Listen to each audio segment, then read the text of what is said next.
오늘의 이야기 시작하겠습니다. 안녕하세요. 저는 40대 중반의 여자입니다.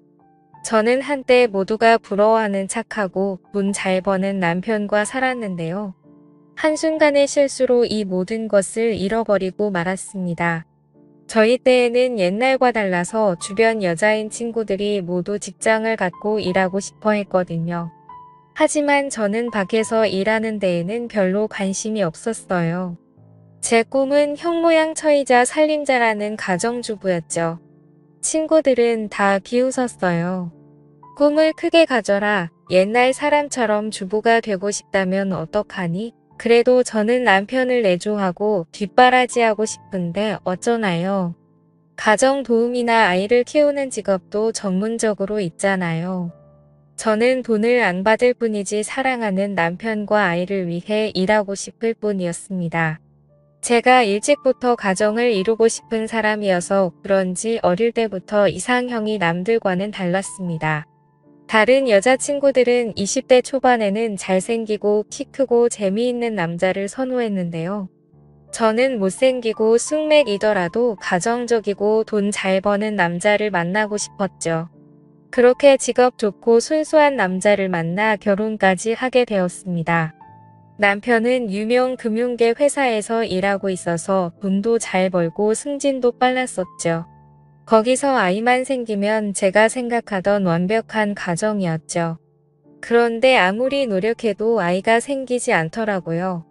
저희 부부는 아이를 너무 갖고 싶었는데 말이에요. 병원에 가서 확인을 해도 남편 쪽도 저도 아무 문제가 없었어요. 몇 년 동안 배란기 때마다 노력을 해도 생기지 않아서 결국 제 나이가 40대에 들어서면서 아이를 갖길 포기했습니다. 그렇게 남편과 둘만 살게 되었죠. 남편은 우리 둘이어도 괜찮다고 아이가 있어서 더 문제 있는 집이 많잖아라고 하면서 저를 위로하곤 했는데요. 그래도 저는 마음에 상실감이 컸죠. 안 돼서 못하는 거랑 자발적으로 안 하는 거랑은 차원이 다르잖아요. 둘만 살다 보니 적적하고 친구들의 아이들이 쑥쑥 크는 것도 부럽고 남편과 결혼할 때는 단점이라고 느껴지지 않았던 것들도 점점 크게 느껴지더라고요. 성실하고 착하기는 한데 재미도 없고 특히 밤에 함께 있을 때면 한결같이 재미없는 사람이었거든요. 무언가 하려고 시도를 해도 잘 되지도 않았고요. 남편과 결혼하고 나서 아이를 갖기 위해 의무적으로 하는 것 말고는 거의 안 하게 되더라고요. 남편이 요구도 하지 않았고요. 그렇다고 남편이 어디 다른 데서 바람을 피운다거나 그러진 않았던 것 같습니다. 매번 회식이 끝나면 집에 꼬박꼬박 온 것 같았고 휴대폰 검사를 해봐도 아무것도 나오지 않았고요. 현금을 뽑았다든지 하는 기록도 전혀 나오지 않았습니다. 그래서 안심이긴 한데 삶의 흥미가 점점 사라지고 있었죠. 그러던 와중에 동창 모임을 나가게 되었습니다. 오랜 결혼 생활을 하다 보니 잘 지내는 친구들도 있었지만 결혼 생활에 지쳐있는 친구들도 많더라고요. 요새는 애인이랑 밖에 안 한다고 하는 친구도 있고 남편은 가족인데 그런 거 하는 거 아니라고 하는 친구도 있었습니다. 다들 그런 사람은 어디서 구하냐고 물으니 동호회나 어플에서 많이들 구한다고 하더라고요. 친구들이 언제 이렇게 망가졌나. 고등학교 때는 이런 모습을 상상도 못했는데 라는 생각이 들면서도 호기심이 들더라고요. 저는 남편 아닌 다른 사람과 할 생각은 해본 적도 없었는데요. 요새 들어서 시간은 많고 같이 시간 보낼 사람은 없어서 그런지 머릿속에 자꾸만 잡념이 생기더라고요. 자은은 다른 남자와 만나면 어떨까 하고요. 그렇게 저는 친구들이 말하던 어플을 몰래 검색해서 깔았습니다. 나이도 어리고 괜찮게 생기고 무엇보다 저를 원하는 남자들이 그렇게 많은 줄 몰랐습니다. 그 중에서 대화도 어느 정도 통하고 괜찮게 생긴 연하남을 만나게 되었죠. 그 남자는 나이가 28살이었는데요. 아직 취업을 하지 못해 물류센터에서 일을 하고 있다고 하더라고요. 원래는 처음부터 할 생각은 아니었습니다. 첫 만남에서는 카페에서 이야기를 하고 저녁을 먹고 집에 가려고 했었죠. 연락도 몇 주간 해보고요. 하지만 저녁을 먹고 나서 남자가 저를 찾더라고요. 자기 집에서 술 한 잔 더 하자면서 눈구렁이처럼 제 팔을 꽉 잡는데 그 소나기 힘에 저절로 설레더라고요. 저도 모르게 그 남자의 손길에 얼굴이 빨개지더라고요. 남자의 집은 원룸촌으로 유명한 동네의 빌라 2층이었습니다. 그런 동네를 간 것은 대학생 때 이후 오랜만이었죠. 남자의 이름은 영준이었는데요.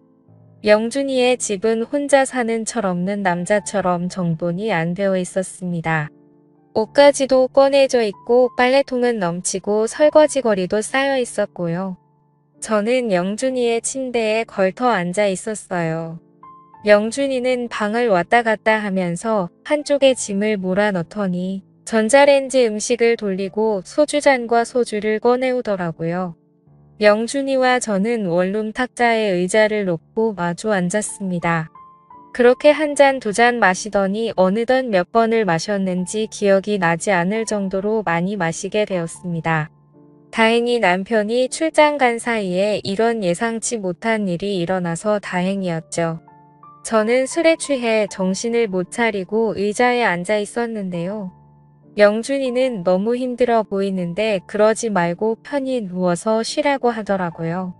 술을 몇 잔 마시더니 친해졌다고 생각했는지 이제는 누나라고 부르지도 않더라고요. 제가 거부할 새도 없이 어느새 저는 영준이와 실수를 저지르고 말았습니다. 남편에게는 미안했지만 하지만 정말 좋았습니다. 온몸이 살아나는 듯한 기분에 녹아내릴 것 같았죠. 마치 연애를 처음 할 때 그 기분이랄까요? 솔직히 그날 이후로는 남편과 함께 있는 시간이 지루하고 식상해지더라고요. 그래서 저도 모르게 남편한테 볼멘 소리가 자꾸만 나오더라고요. 원래는 그런 적이 한 번도 없었는데 말이에요. 그렇게 저는 남편과의 사이는 멀어지고 연하남에 중독이 되어가고 있었습니다.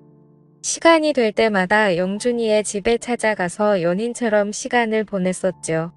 그러다 보니 처음에는 저를 반겨주던 영준이도 이제는 가끔씩 오라고까지 하더라고요. 그렇게 매일 같이 영준이의 자취방을 출근 도장 찍듯이 가다가 어느 날 영준이의 집에 다른 여자를 들이는 것을 목격하기까지 했습니다. 그래서 약간 서운한 마음에 저는 무작정 들어가려고 했는데 영준이는 당황해하면서 오늘은 안 될 것 같다고 하면서 막아서더라고요. 억지로 들어가려고 했는데 문틈 사이로 샤워를 하는 듯한 소리가 들렸습니다. 누구 있냐고 물어보니 친구가 놀러 왔다고 하면서 저보고 집에 가라고 하더군요.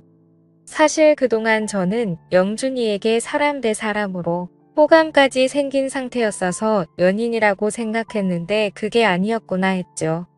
영준이도 저와 같은 마음인 줄로만 알았습니다. 뭐가 필요하다면 꼭 저한테 먼저 말을 했거든요. 마치 연인한테 의지하듯이 말이죠. 그래서 필요하다는 것은 무엇이든지 사다 줬습니다. 심지어 고가의 옷이나 핸드폰 같은 물건들도 말이죠. 감기가 걸리거나 아팠들도 저에게 말해서 간호해 달라고 하고 저는 그래서 저희가 각별한 사이인 줄로만 알았습니다. 영준이도 저를 단순한 만남이 아닌 애인으로 생각하는 걸로 알았죠. 그런데 제가 없는 날에 다른 여자를 집에 부른다는 걸 알고 나니 배신감이 들더라고요. 그렇게 저를 쫓아내고 문을 확 닫아 버렸습니다. 제가 몇 분 동안 문을 두들겨도 반응도 하질 않더군요. 옆에 사는 주민이 아줌마 거기 아무도 없는 것 같은데 시끄러우니까 문 그만 두들기라는 소리를 들을 때까지 두드리다가 그곳에 주저앉아 있을 수밖에 없었습니다. 그렇게 저는 넋이 나가서 집에 들어왔죠. 남편은 이미 안중에도 없었네요. 예상했던 시간보다 훨씬 늦게 들어가고 있었는데요. 원래 같으면 혹시라도 남편이 눈치챌까봐 서둘렀을 텐데 말이에요. 집에 들어가자 남편은 차가운 눈빛으로 거실에 앉아 있더라고요. 이 시간에 들어가면 남편은 원래 자고도 남았을 시간이었는데 말이에요. 그렇다고 남편이 원래 제가 늦는다고 기다리고 이런 성격은 아니었거든요. 갑자기 남편이 파일절에서 뭔가를 꺼냈습니다.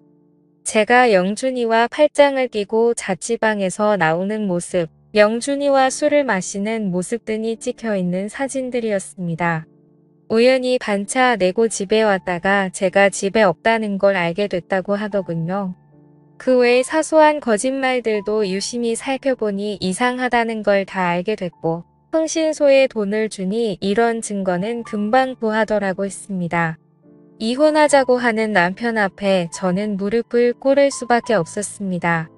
저는 남편과 이혼할 생각이 전혀 없었고 란득히게 만나려고 했을 뿐이었어요. 하필 똑같은 날에 연하남과 남편 둘 다한테 이별을 당하다니요. 이건 저한테 너무 잔혹한 처사였습니다. 내가 다 잘못했다고, 아이가 없어서 혼자 있어서 그랬다고 하면서 잘못을 빌었지만 남편은 눈 하나 깜빡하지 않았습니다. 그렇게 저는 남편과 이혼 수순을 밟고 친정으로 들어가게 되었습니다. 엄마 아빠도 제가 갈 곳이 없으니까 받아주긴 했는데 저를 보는 눈빛이 곱지 않은 것이 저도 눈치가 보이고 죄인이 된 기분입니다. 한순간의 실수에 이런 신세가 된 제 자신이 믿기지가 않습니다. 남편에게 계속 용서를 구해야 할까요? 아니면 차라리 이혼을 하고 영준이와 정식으로 만나보자고 하는 게 나을까요? 좋은 의견 부탁드려요. 오늘의 이야기는 여기까지입니다. 행복한 하루 보내세요.